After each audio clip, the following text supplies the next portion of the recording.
Kung order na kayo ng mani, yan, lagayin nyo lang. Tapos, ayun, kung gusto nyo magkakwentuhan, mayroon kayong mga nanginangata-ngata, kaysa naman,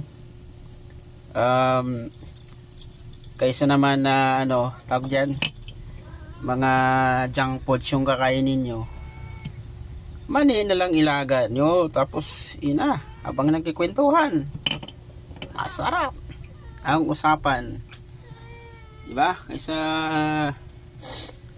hindi rin mani mais, yan, saba. Kaso wala akong saba na dadaanan. Mani mais meron akong nadadaanan.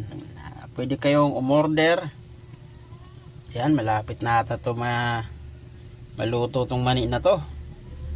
Pwede na to iluto, kainin, palamigin, tapos kainin na.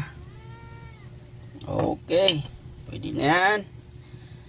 Yan, order lang mani, 1 kilo, 2 kilo, yan, ganun lang, mura lang.